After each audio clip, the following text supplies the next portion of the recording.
Boa noite, meus amados, graça e paz. Como sempre, é muito bom estarmos juntos, mais uma vez, neste culto.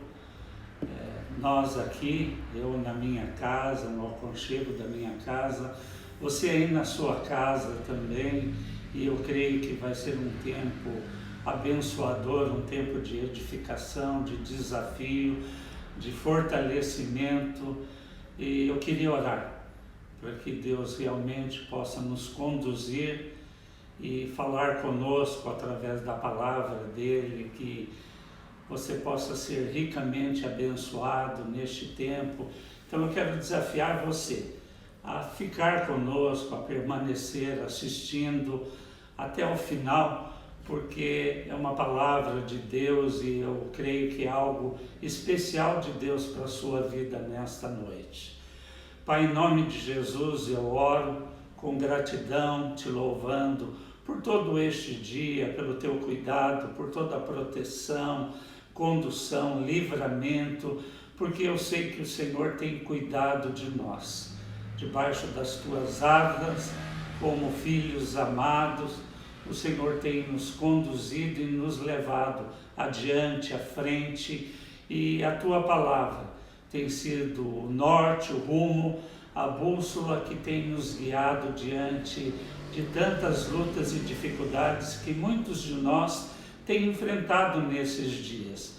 Então que o teu Espírito Santo nos conduza neste tempo, que ele vivifique esta palavra, que ele abra os olhos do nosso entendimento nesta noite e que nós possamos receber vida de Deus em nós através desta palavra. Que Senhor Jesus, que ele possa ser glorificado através de tudo aquilo que o Espírito Santo há de fazer nesta noite, revelando, mostrando, tocando, transformando, operando milagres, trazendo libertação, trazendo cura, nos edificando, nos fortalecendo, nos renovando, Pai. Então recebe a nossa gratidão por este tempo, por esta live, por esta noite. Em nome de Jesus eu oro, Senhor. Amém e amém. Como eu disse, como eu tenho dito, ao longo de algumas semanas, aqueles que fazem parte desta igreja, deste ministério, e aqueles que têm participado conosco ao longo de semanas, eu tenho trabalhado e falado sobre 3 chaves espirituais, em 1 Coríntios 13, que são justamente a fé, a esperança e o amor. Chaves espirituais que vão nos ajudar a acessar, a conquistar, na realidade, tudo aquilo que Jesus já conquistou para cada um de nós na cruz do Calvário. Toda sorte de bênçãos, de benefícios, enfim, tantas coisas que Deus tem preparado para cada um de nós, e é herança nossa, é direito nosso, porque o Senhor Jesus já conquistou para você, para a sua vida, para a sua casa, enfim, uma bênção que Deus tem reservada para cada um de nós. E eu queria convidar você nesta noite a abrir o Evangelho de Mateus no capítulo de número 11. Eu quero ler os versículos 28, 29 e 30. É um texto bastante conhecido nosso, mas um texto que cada vez que eu volto a ele, ele se renova e Deus fala comigo de uma maneira tremenda. Eu tenho sido abençoado por Deus através deste texto e o desafio que está no meu coração é que você também seja abençoado, desafiado através deste texto e da palavra desta noite. Então, Mateus capítulo de número 8, a partir do versículo 28, a palavra diz assim: Vinde a mim, todos vós que estáis cansados e sobrecarregados, e eu vos darei descanso. Tomai sobre vós o meu jugo e aprendei de mim, pois eu sou manso e humilde de coração, e encontrarei descanso para as vossas almas, porque o meu jugo é suave e o meu fardo é leve, é leve. E justamente em função dos próprios dias que nós estamos vivendo, nós temos vivido os dias de crise, desde o princípio do ano, com esta pandemia, e a partir de março, neste isolamento social, principalmente nós aqui em Maringá, desde o dia 20 de março estamos em isolamento. Então são mais de 120 dias, né, desse isolamento em casa, muitos de nós sem poder trabalhar ainda, e enfim, um momento realmente de bastante dificuldade, que gera muita preocupação, ansiedade. E eu sei que muitos nesses dias podem estar se sentindo assim, cansados, sobrecarregados, e esta é a palavra que o Senhor trouxe. E eu tenho a convicção e a certeza de que tudo aquilo que Deus permite, mesmo que contrário à nossa vontade, acontecem debaixo da vontade permissiva de Deus. Paulo, em Romanos 8, 28, ele declara que tudo coopera para o bem daqueles que amam a Deus. E não só são coisas boas, muitas vezes até mesmo as coisas ruins que nos acontecem, existe um bom propósito para isto, né? E eu tenho entendido nesses dias que tudo isto que Deus tem permitido vir até nós, chegar até nós, não tem como propósito a punição, mas sim correção. Tudo aquilo que Deus permite, que acontece conosco, que vem, e muitas vezes situações contrárias, coisas que nós não desejamos, às vezes um desemprego, às vezes uma enfermidade, às vezes um problema no casamento, enfim, Deus usa todas estas circunstâncias, não para nos punir, mas sim para nos corrigir. Ele quer e Ele espera de nós que nós possamos fazer uma correção de rota. Quem sabe você que está me assistindo não pode estar vivendo dias em que você está afastado de Deus, que você tem buscado seus próprios caminhos, realizar seus próprios projetos, os seus sonhos, né? Mas não é isto que Deus tem para nós.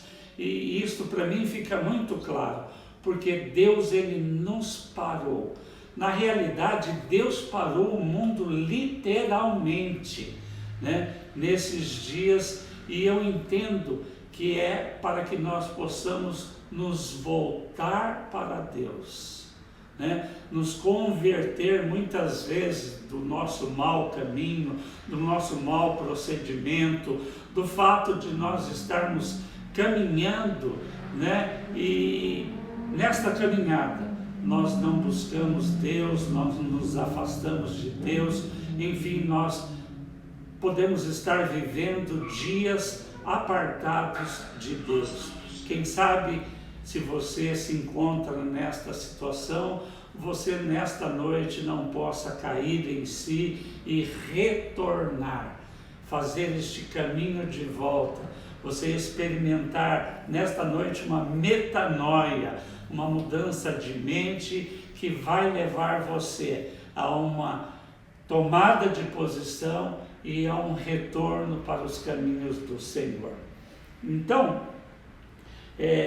eu vejo que, como eu disse, ao longo das semanas eu tenho trabalhado esses três aspectos, estas três chaves. E eu queria, nesta noite, finalizar este primeiro aspecto, falando sobre a fé, né? Nós temos falado eu já falei várias semanas com relação à fé. Nós aprendemos que uma definição que nós encontramos em Hebreu 11, o escritor ele declara que a fé, né, é a esperança e a certeza de que aquilo que nós esperamos vai acontecer. Que a fé é uma prova de que existem coisas que nós não vemos, que nós não enxergamos, né?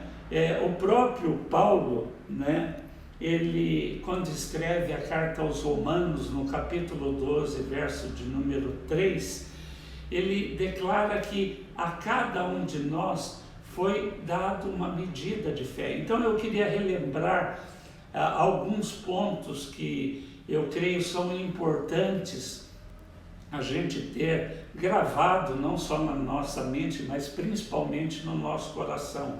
E o primeiro ponto que eu queria relembrar é justamente isto. Paulo, em Romanos 12, 3, diz que a cada um de nós foi concedido, foi dado uma medida de fé. Então, você recebeu da parte de Deus uma medida de fé.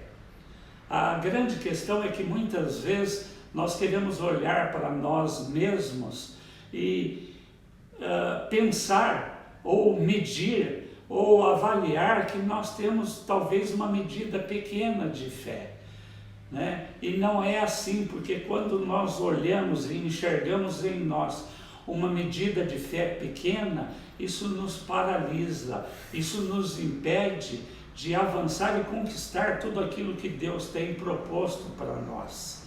E o que Deus tem proposto para a sua vida é que você viva uma vida em plenitude de tudo aquilo que Cristo já conquistou para você. Então, Deus espera que você viva em plenitude. E a fé, ela é uma chave espiritual justamente que vai levar você a acessar esta plenitude de vida que Cristo já conquistou para você.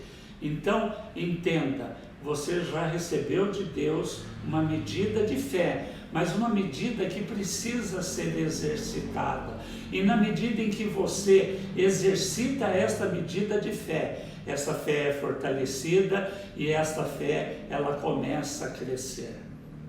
Outro ponto muito importante também, que eu queria que você gravasse no seu coração, é que uma fé pequena é capaz de produzir grandes resultados. Então, Jesus, em Mateus também 17, 20, ele diz que se você tiver uma fé como um grão de mostarda, você vai dizer ao monte, saia, e o monte vai sair. E nós sabemos que que a montanha, nada mais é do que uma ilustração, né, das dificuldades e das lutas que na nossa caminhada nós enfrentamos. Então, o que Jesus está dizendo é que se você tiver fé como um grão de mostarda, você vai dizer a este monte, você vai dizer a este problema, você vai dizer a dificuldade que você tem enfrentado.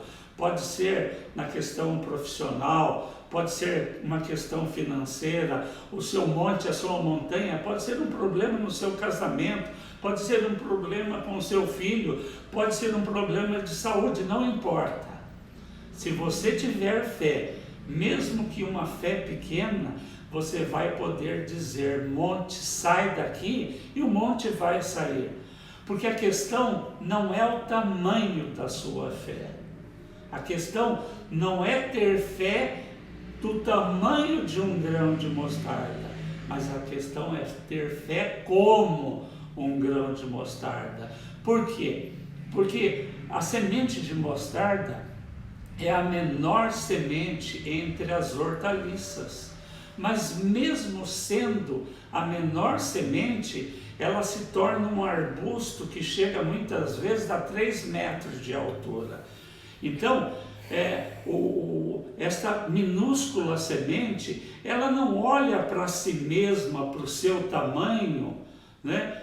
Ela não faz isto, ela simplesmente faz aquilo que ela nasceu para fazer, né? Ela simplesmente dá tudo que ela tem e ela agindo assim, ela se torna uma grande árvore, podendo alcançar até 3 metros de altura, onde as aves podem fazer ninhos. Então, uma fé pequena é capaz de trazer grandes resultados. Então eu queria dizer para você, não olhe para o tamanho da sua dificuldade, mas mostre para a sua dificuldade o tamanho do seu Deus. Então, uma fé, mesmo pequena, é capaz de produzir grandes resultados. O próprio Senhor Jesus, quando nós olhamos o texto de Mateus 15, nós vemos ali Jesus alimentando uma multidão, que eu acredito podia chegar ali a cerca de, 20 mil pessoas. Porque o que Jesus fez?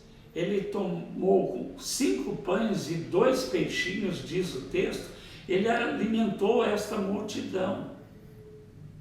Então, uma fé que tomou algo pequeno, diante de uma impossibilidade humana, como que os discípulos poderiam alimentar toda aquela multidão que vinha acompanhando Jesus e não tinha,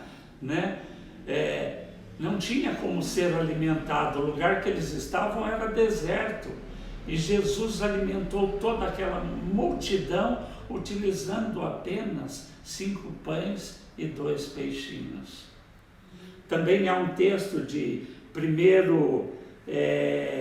nós vemos 1 Reis 17, no versículo de número 9, nós vemos ali Elias, Deus manda Elias para uma cidade para ser alimentado por uma viúva. E quando Elias chega ali naquela cidade, naquele lugar, aquela região era uma região que estava sofrendo com uma seca terrível, com uma fome terrível, porque já faziam mais de 3 anos que não chovia naquele lugar. E Elias é enviado por Deus ali para ser sustentado por uma viúva, e Elias se depara com uma viúva pobre, E ele chega ali, e quando ele encontra com aquela viúva, ele pede para aquela viúva água, ela vem e dá a ele, e depois ele pede um alimento, ele pede um pão para que ele pudesse se alimentar. E aquela viúva pobre, na sua condição, ela diz para ele: olha, eu não tenho nada, eu só tenho um punhadinho de farinha e um pouco de azeite numa botija, e eu estou aqui catando alguns gravetos de lenha e vou fazer um pão para que eu possa me alimentar e alimentar o meu filho, e depois nós vamos morrer, porque não resta mais nada. Olha a situação que Elias encontra ali. Mas aquele profeta de Deus, ele pega e chega para aquela mulher e diz assim: olha, vai e faz isto que você está querendo fazer, mas faz primeiro para mim um pequeno bolo, um pequeno pão, para que eu possa me alimentar. E eu quero dizer para você que se você fizer isto, não vai faltar farinha no teu vaso, nem azeite na tua botija.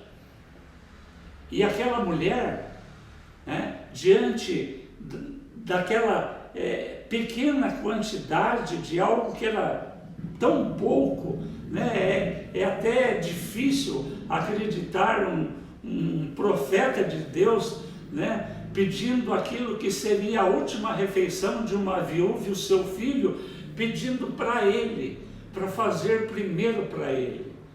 Mas ele foi boca de Deus e disse: olha, se você crer nisto, não vai faltar alimento na sua casa. E ela creu, e ela fez daquela maneira, fez um pão pequeno para ele, e do restante ela fez um pão para ela e para o filho dela. e aquilo que Elias profetizou sobre a vida dela aconteceu.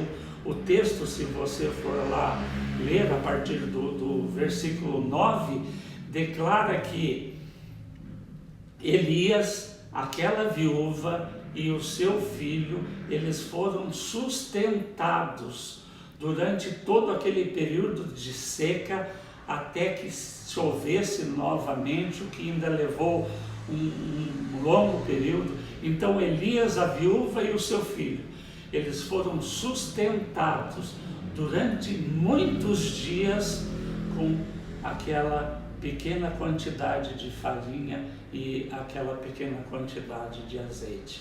Aquilo se multiplicou de uma maneira milagrosa e eles foram sustentados de uma maneira milagrosa durante um longo período.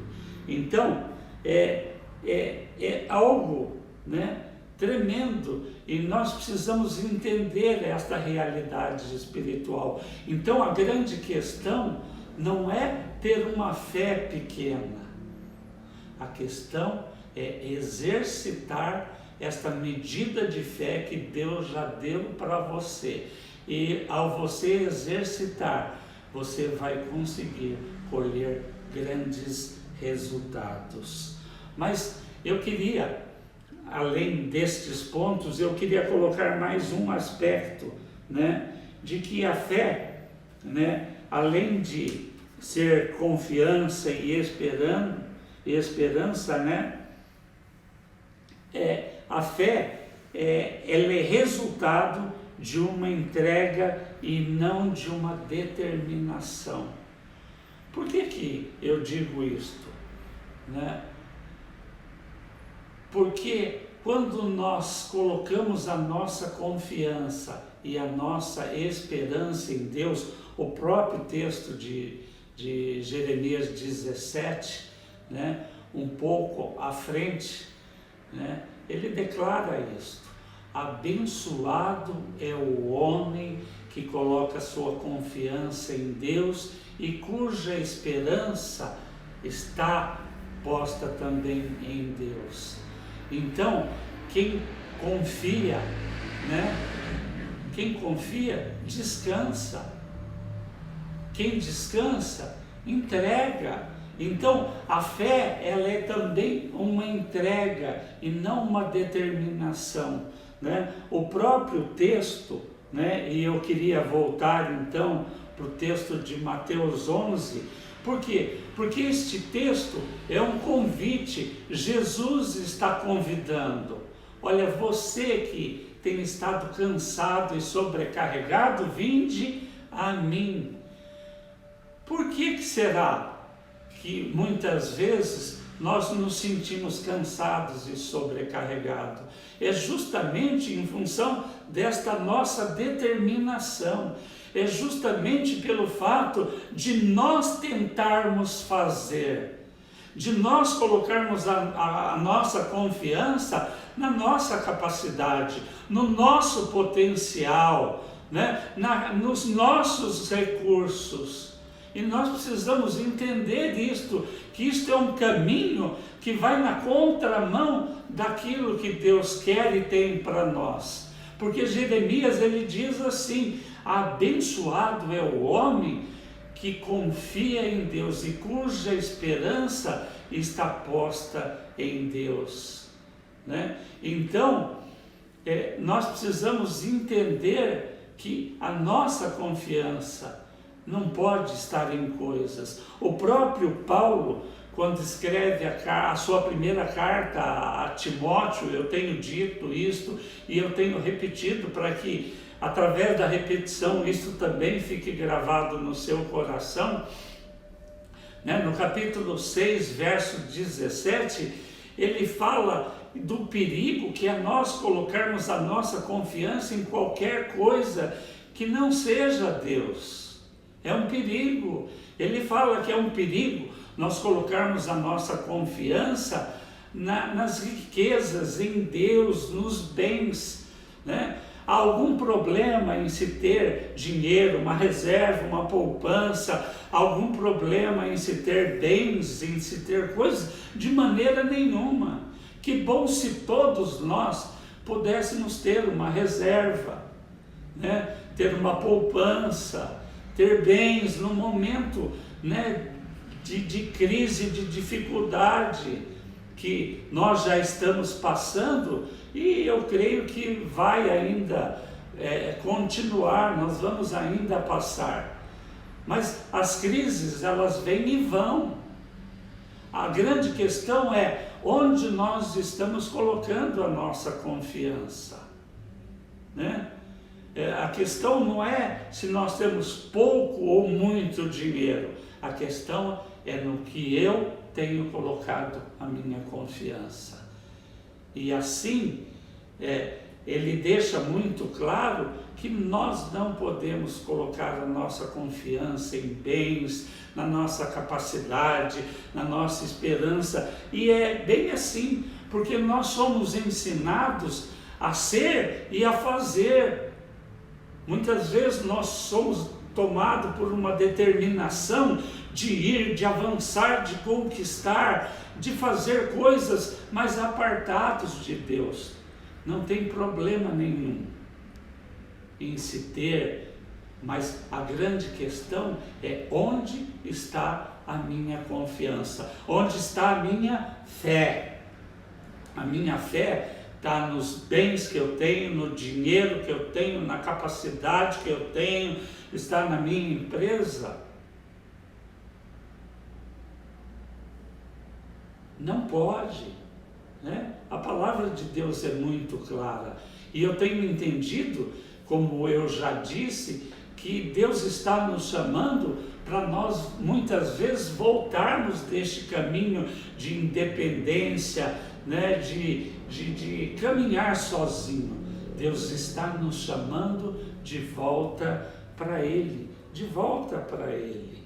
Então, né? Para que nós possamos voltar. Então, talvez esta sobrecarga que você está sentindo, ela vem justamente em função disto, de você estar fazendo tudo sozinho e de você estar fazendo aquilo que Deus não chamou você para fazer. E o convite de Jesus para você nesta noite, para cada um de nós, é: vinde a mim. Ele é a fonte, né? Vinde a mim, você que está cansado, sobrecarregado, e há uma promessa, né? Uma promessa, e ele diz: e eu vou dar descanso, eu vou dar alívio para você. Mas como? Como que nós vamos experimentar esse descanso e esse alívio desta sobrecarga? Como? Ele diz: tomai o meu jugo. Este é o processo de Deus. E Ele está dizendo para você nesta noite. Ele fala: vem para mim, volta para mim, que eu vou te dar descanso, eu vou te aliviar de tudo isso que você tem passado, de todo este sofrimento. Mas você precisa tomar o meu jugo. E o que é jugo? Eu creio que a grande maioria de nós conhece. É a canga que se colocava na junta de boi. Para quê? Para que aquela junta pudesse, né, ao arar a terra, seguir numa linha, numa mesma linha, num mesmo compasso. E o convite de Jesus, ele fala: olha, vem e toma o meu jugo. É um convite para quê? Para que você venha e coloque sobre você o jugo dele. Que você comece a caminhar com ele. Que você comece a aprender com ele, né? Que você possa compreender que não é você quem faz, é ele. Ele fala: olha, vem aprender comigo. Vem junto comigo. Então, nós ajudamos, nós cooperamos, mas não somos nós que fazemos, é Ele quem faz. Então o convite é: você quer alívio, você quer descanso? Tome o meu jugo e venha aprender comigo, venha aprender de mim. venha caminhar. E o sentido desta palavra não fala de uma experiência intelectual, mas fala de uma caminhada junta. E quando eu penso com relação a isto, me vem um outro texto que eu queria convidar você a abrir, o Evangelho de João,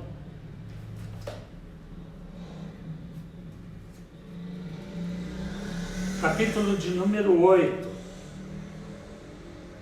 verso de número 32, palavra do próprio Senhor Jesus: e conhecereis a verdade, e a verdade vos libertará. Jesus, através desta palavra, ele deixa muito claro que ele pode quebrar, né, toda esta questão, todo este peso, toda esta amarra, toda esta sobrecarga, né? Não importa o que ela seja. Como eu disse, pode ser um problema pessoal, pode ser um problema no seu casamento, pode ser um problema familiar, pode ser um problema de saúde. Jesus pode livrar você disto, desta carga, desta sobrecarga.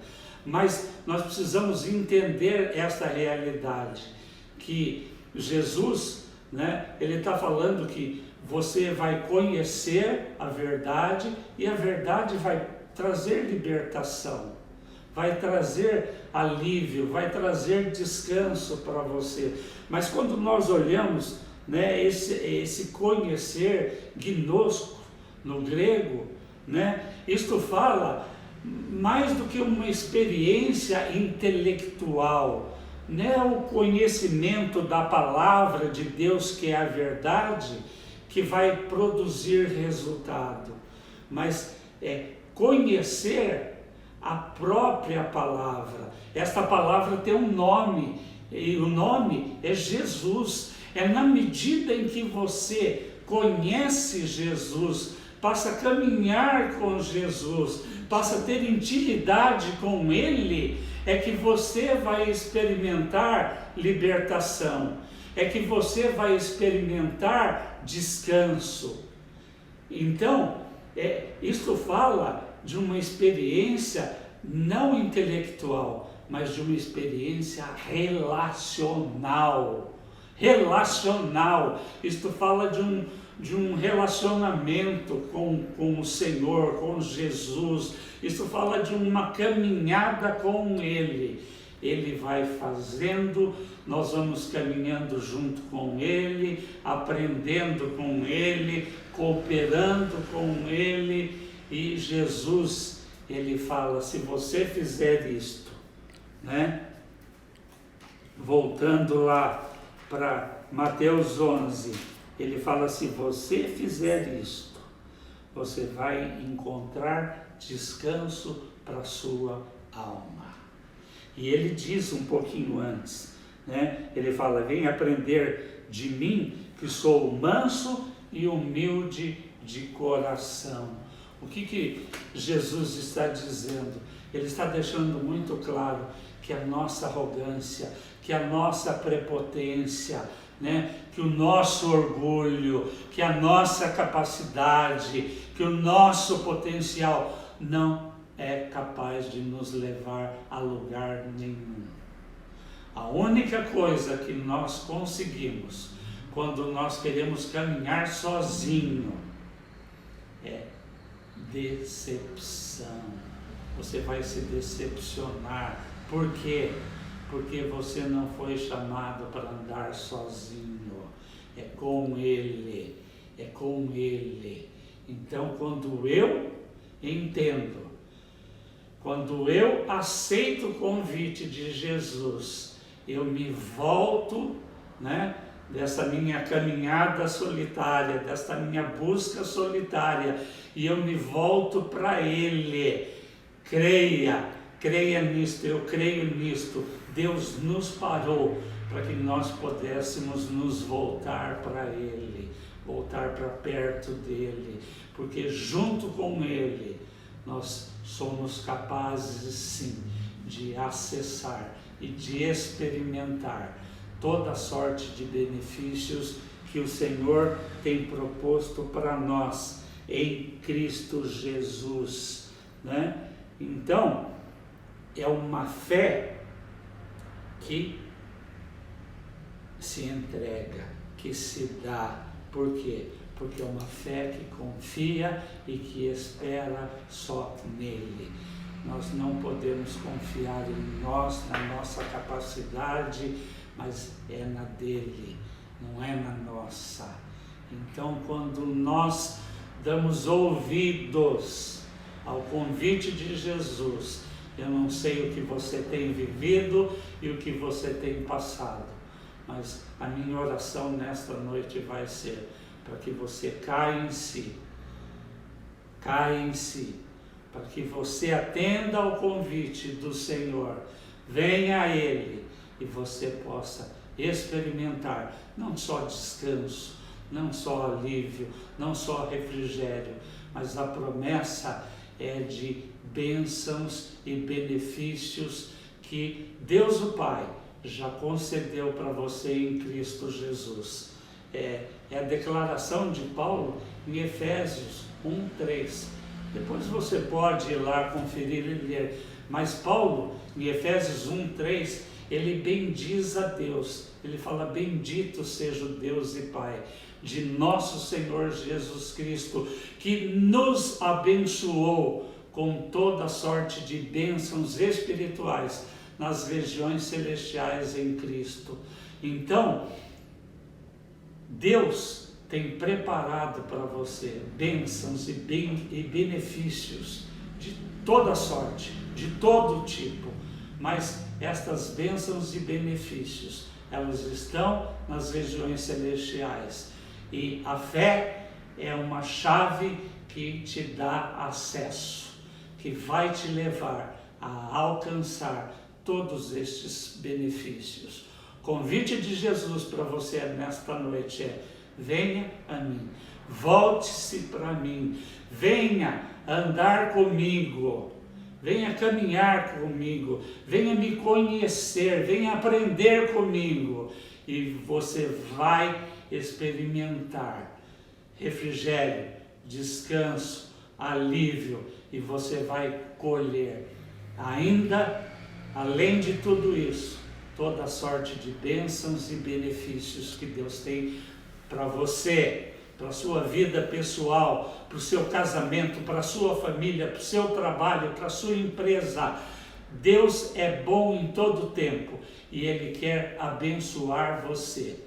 Você só precisa se voltar para Ele, buscá-lo, conhecê-lo.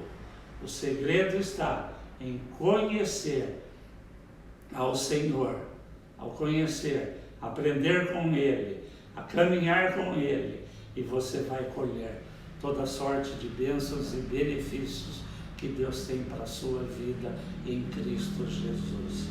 Então, esta palavra que eu queria deixar no seu coração, este é o desafio.